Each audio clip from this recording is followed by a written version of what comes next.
On pouvait difficilement faire cette journée sans parler de la prévention. Et je vais juste vous redire 2-3 mots sur cette prévention par l'acide folique. Alors, ouais.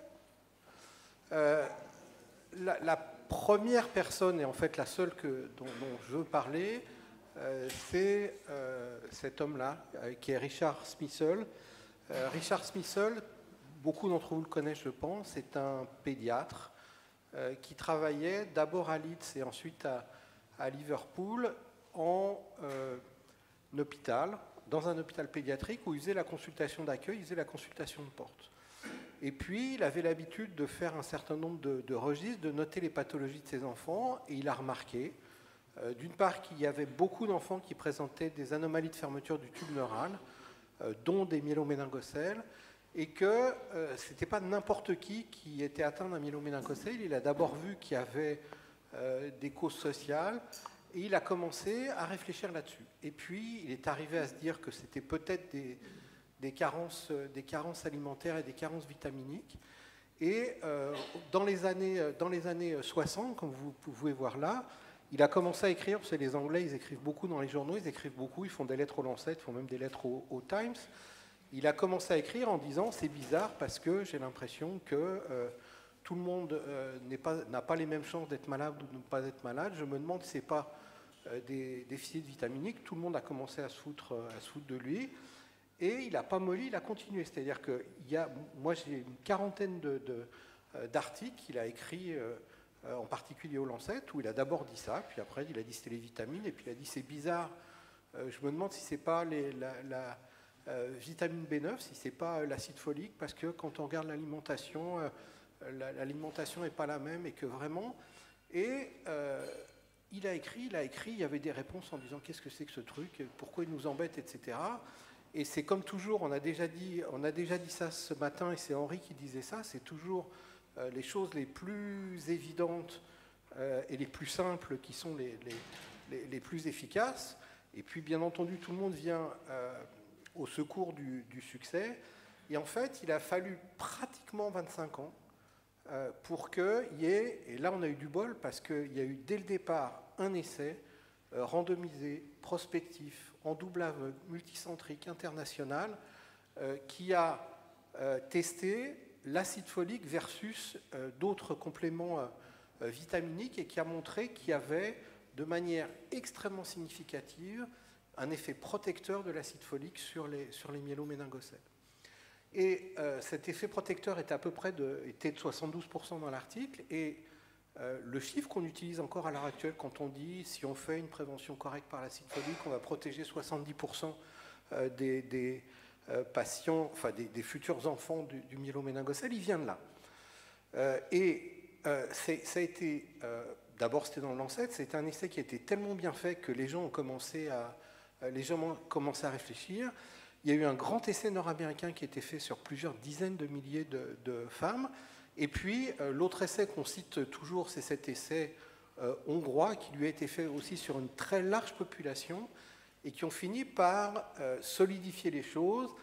Et dès il y a pratiquement 40 ans, le fait que l'acide folique permettait de prévenir les anomalies de fermeture du tube neural était rentré en tout cas dans l'acceptation. On ne disait pas à l'époque l'évidence-based medicine, mais c'était quand même de l'évidence-based medicine. Et nous, en France, qu'est-ce qu'on a fait? Alors, il y a eu une première recommandation qui avait été faite par les directions générales de la santé il y a maintenant pratiquement 20 ans, en disant « ouais, c'est vrai, il faudrait donner de l'acide folique pour prévenir ».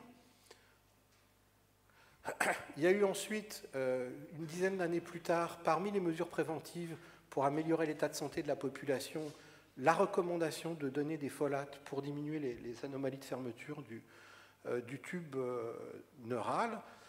Et puis on en est arrivé à une prévention qui est celle que vous connaissez, c'est-à-dire débuter avant la conception, bien entendu, poursuivre jusqu'à la conception et poursuivre dans les 2 mois qui suivent, avec globalement 2 doses, la dose pour la totalité de la population à 0,4 et puis les doses pour les groupes à risque. Et ça n'a eu aucun effet.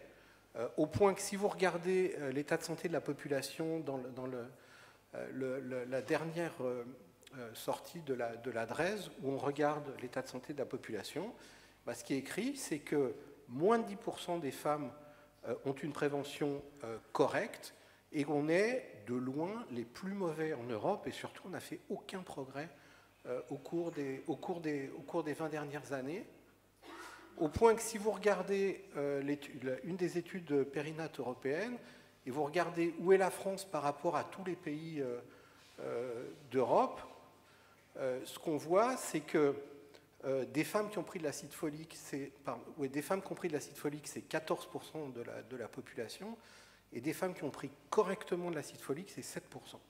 Et comme vous voyez, on est, à part les Russes qui font un petit peu moins bien que nous, on est vraiment dans le dernier wagon de la prévention en Europe. Et si on prend l'étude Périnat, la dernière étude Périnat qui vient de sortir, on trouve la même chose. 23% des femmes ont pris de l'acide folique. Et encore une fois, c'est pris de l'acide folique, c'est pas pris de l'acide folique correctement.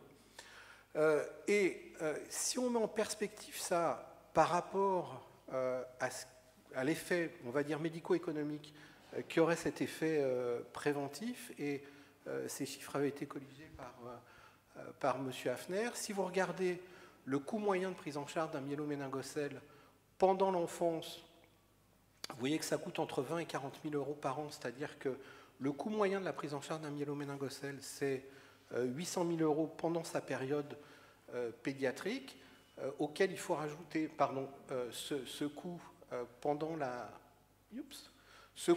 période adulte, qui est, vous voyez, de 50 000 euros par an. Donc ça veut dire que la prise en charge pour la société ou pour la nation ou pour les familles, ça représente une somme énorme qu'on pourrait faire diminuer ou faire disparaître si cette prévention était correcte. Et juste, je vais pas revenir là-dessus, mais le coût mensuel de la prise en charge de l'acide folique, c'est 7,45 €, ce qui est quand même pas quelque chose de difficile et de phénoménal, y compris si on le donne aux millions de femmes ou aux millions et demi de femmes qui sont potentiellement en possibilité de grossesse. Et donc, ce qu'on met en perspective, c'est 22 millions d'euros si on couvrait la totalité de la population sur une année, vis-à-vis des 500 millions d'euros que coûte la prise en charge chaque année de ces enfants. Et encore une fois, les actions sont simples. Il faudrait, d'une part, que tout le monde agisse, c'est-à-dire que nous, médecins, et en particulier nos collègues gynécologues obstétriciens, pensent à chaque consultation de remettre sur le tapis cette possibilité de prévention, mais pas seulement eux. Bien entendu, on peut se poser des questions sur la médecine scolaire, la médecine du travail.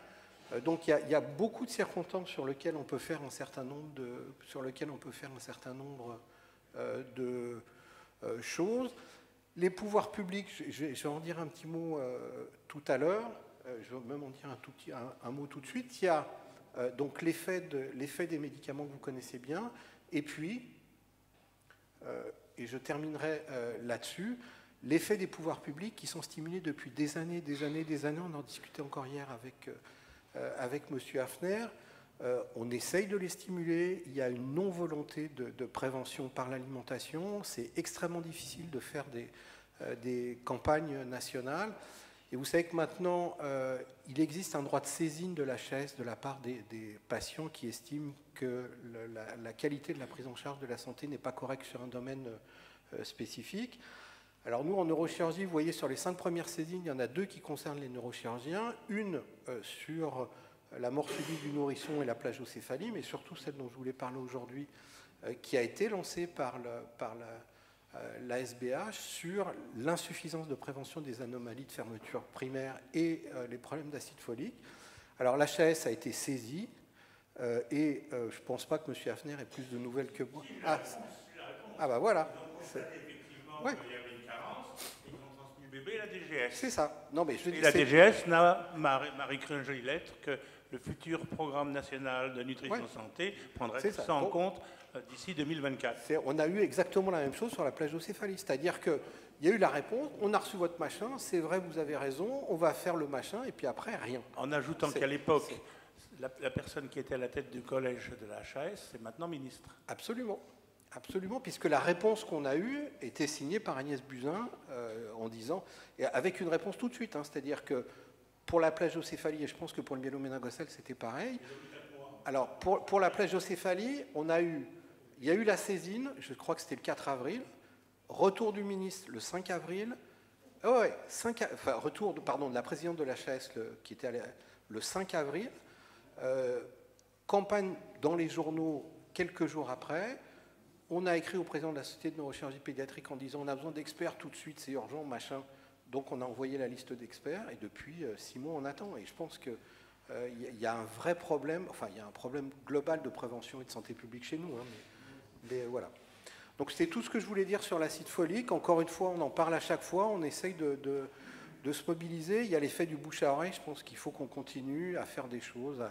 Il faut que chacun prenne sa part, que ce soit les associations ou les médecins, et puis j'espère qu'on finira par y arriver. Ça monte tout doucement. Il y a eu un tout petit progrès au cours des 2-3 dernières années. Ça monte un tout petit peu et je pense qu'on va finir par y arriver. Je vous remercie. Merci.